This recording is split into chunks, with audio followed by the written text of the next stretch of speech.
50cc class, proceed! Nandito pa rin tayo sa Narvacan, Ilocosur.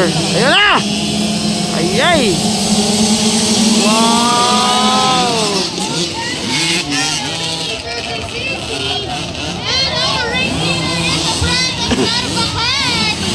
Wow! JP on the lead!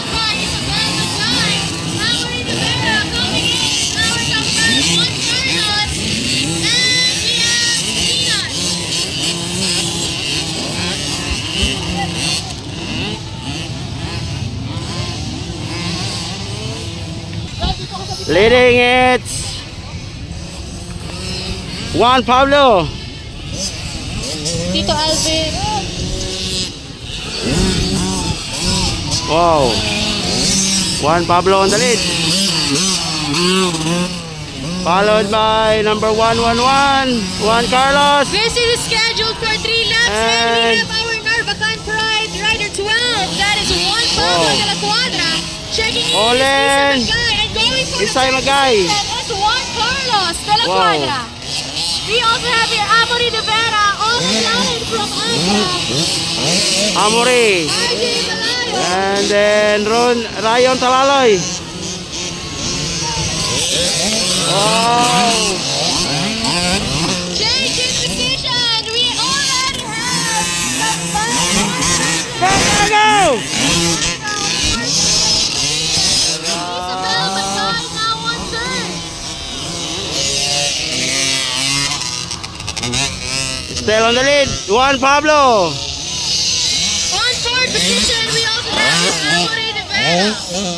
So white flag is up. Last lap for Juan Pablo, bike number 12. Juan Carlos on second.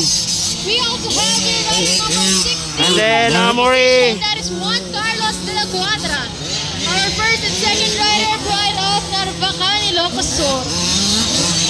On third position, we have two lady riders. 111, Isabel Magay, and rider 11, Amory de Vera. Checking in. Magay and De Vera. Wow, Rayon Talaloy. Outside Talaloy. Wow. Oy, sumemplang. Olen.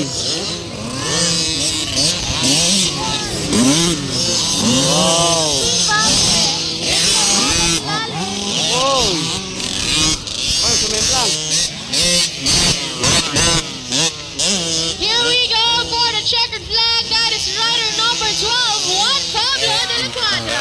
Checkered flag for Juan Pablo. Second, Juan Carlos. Wow. Coming in on second position, Juan one of Carlos. our twin brothers from Narvacan, bike 16. That is Juan Carlos de la Cuadra. And then, oy, Amory. On third position, it is now Amory de Vera. Fourth, it is Magay. Isabel Magay and rider number 88. Rayon Talaloy on fifth. Position. Then we have rider 01, Olen on 7. followed by Oh. Oren Lalin, Peanut Shapley, and rider number Checkered 26, flag. King Valley.